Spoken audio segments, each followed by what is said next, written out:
Good evening. This is Tamara Grant with Women in Shoes magazine. And this evening we have the pleasure of having Mr. Gregory Jones on with us for a great interview.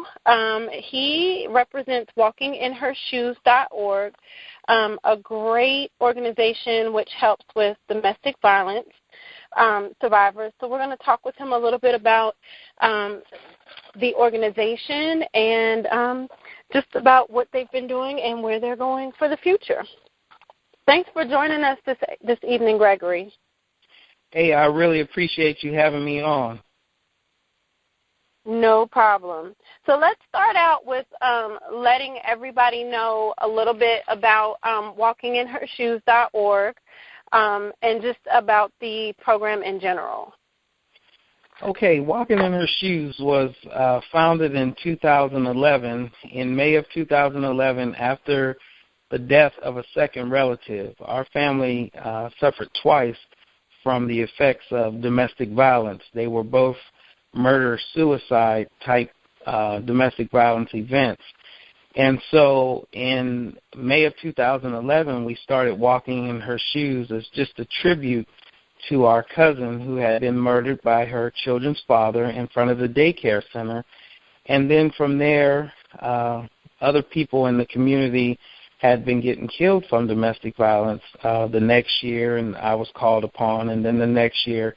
And then finally, we just, grew to where we are, and we travel to different cities, and we bring the noise for awareness against domestic violence.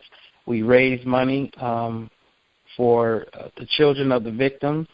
And what we are doing this year is pretty interesting. We are partnering with high schools and sororities and fraternities trying to get out the information about domestic violence. That's an awesome feat because it's something that we hear about a lot nowadays in the news. I'm not sure if it's happening more prevalently or if news reaches us faster and on a wider scale, so we're kind of hearing about it more. I would say that one thing about domestic violence is when it doesn't affect you, you don't seem to pay attention to it.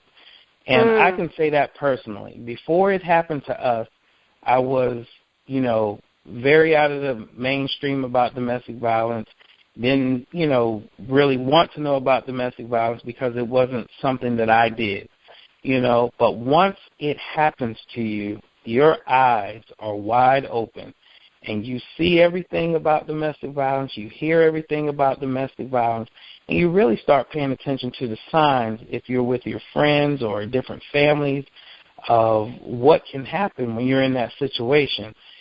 Domestic violence is, on the national level, they say 3 women die per day. But let's really tell the truth. If it is an act between a parent to child, that is also domestic violence. And a lot of times when children get hurt in these type of events, it is listed in the Bureau of Justice as child abuse. Well, yes, it is child abuse, but it is also domestic violence. So if we take that number of 3 women a day and tack on about 3 to 4 children a day, tack on about 3 to 4 men a day who get killed from domestic violence, you're up to 11 to 12 people a day being murdered from domestic violence. So this epidemic is continuing to grow, and it is way out of hand. And this is one epidemic, and I'm telling you right now, this is one epidemic that doesn't care what color you are, doesn't care what background you come from, how much money you got, how much education you got, and what neighborhood you live in or what car you drive. It affects every demographic. That's, one thing that you said a lot of interesting things there, but one thing that really stood out to me was that men can be victims of domestic violence, because we don't typically think of men as victims unless they've been a victim of some type of one-on-one crime from, another male, street violence, things like that, But that's interesting. How many have you served many men in the capacity with your program? One of the problems that we have with getting to men is the fact that it's a pride thing with men. And so when men are affected by domestic violence, they like to keep it in a lot to themselves because they don't want anybody in the community to think that they are weak or they let this woman beat them up or what have you. And that is definitely not what we are about. We are open to anyone who calls for us to give them help and information about the resources that they could do. You know, and that's the sad part about the statistics with men. You'll never get a clear number on men the way you would with women because, once again, men's pride get in the way. And a lot of times, and sadly enough, that pride is what leads them to be killed because they don't tell anybody.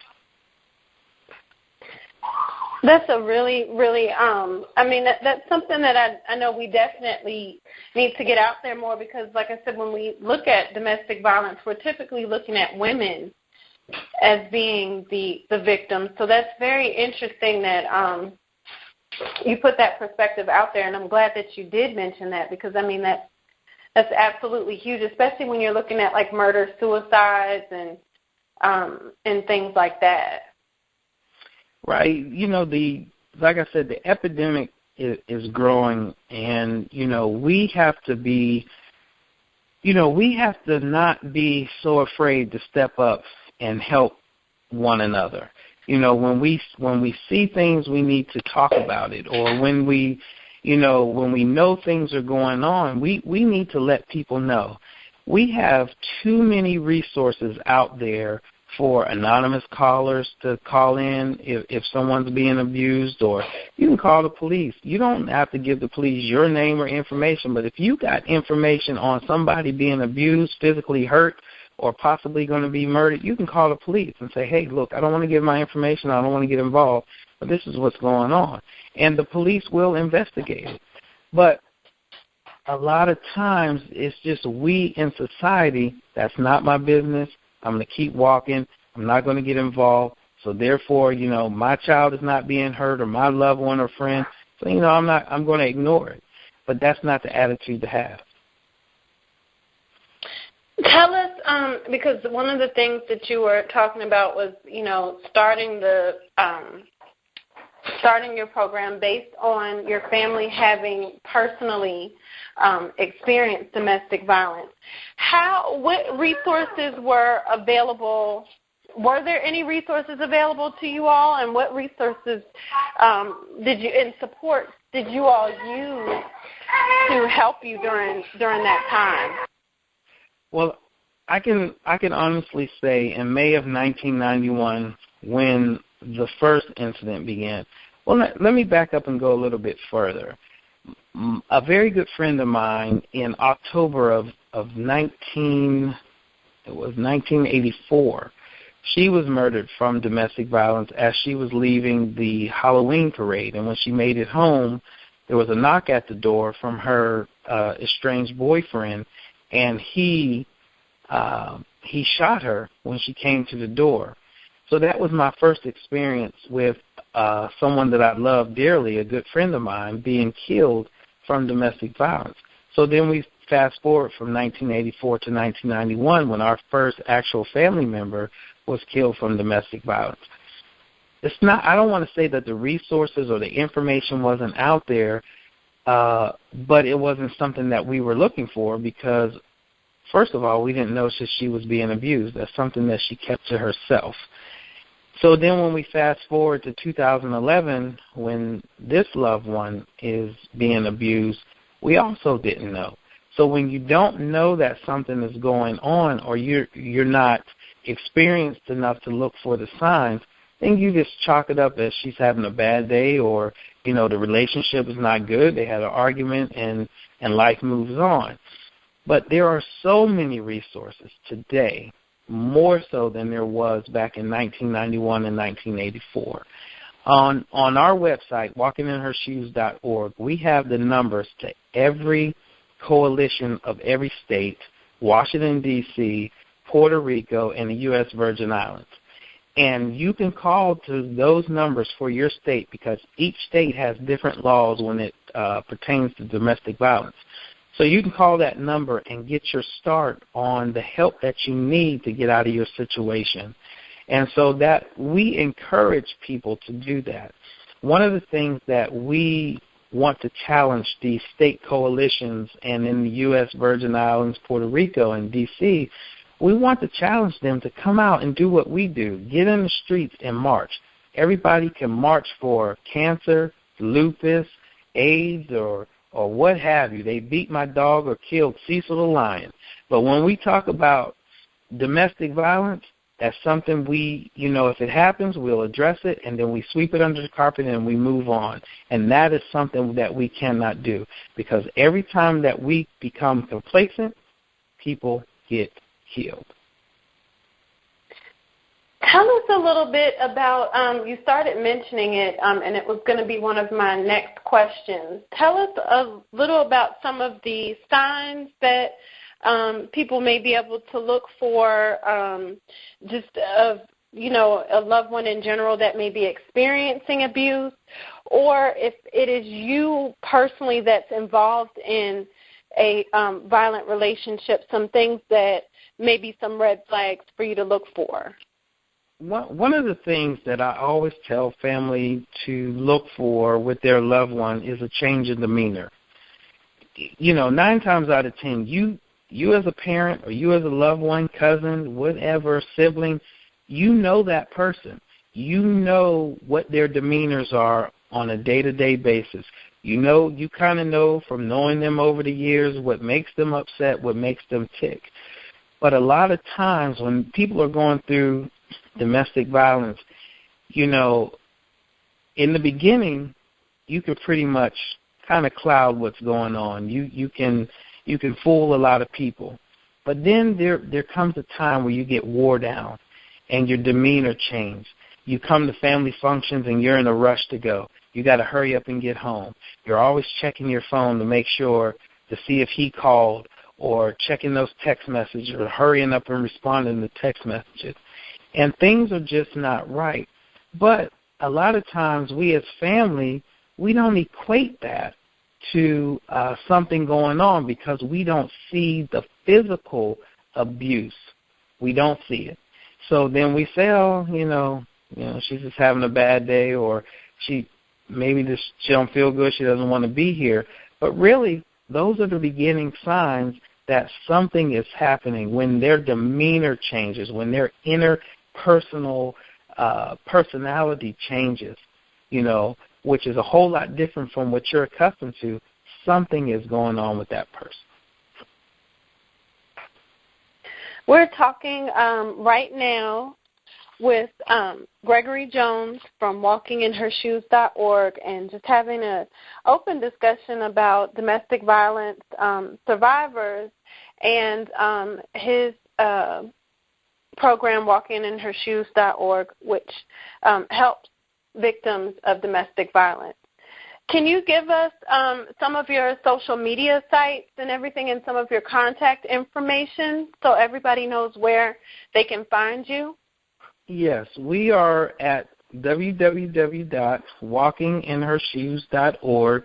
That is our website, and you can go through our website, and we have our mission statement on there, and it tells about a little bit about what we're about. It tells about the different events that we have coming up in different cities, and it has all the numbers to the different coalitions throughout all the 50 states, Washington, D.C., U.S. Virgin Islands, and Puerto Rico.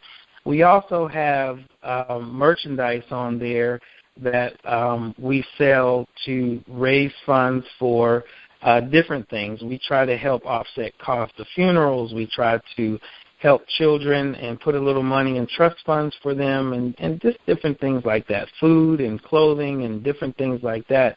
We are on Twitter at Walking in Her Shoes, and we are on Facebook, Walking in Her Shoes. And so we just invite you to come and look at our website and, send us an email at walkinginhershoes@gmail.com, and just tell us what you think. And if you're going to be in Columbia, South Carolina, October 24th, we have teamed up with Kappa Lambda Chi Military Fraternity Incorporated. And then October 31st, we have teamed up with the Zetas down there in Clarksville, Tennessee. So we're going to have a walk for domestic violence because October is Domestic Violence Awareness Month. Awesome. And if people want to donate of their time or their finances, can they also reach you at all of the places that you just mentioned?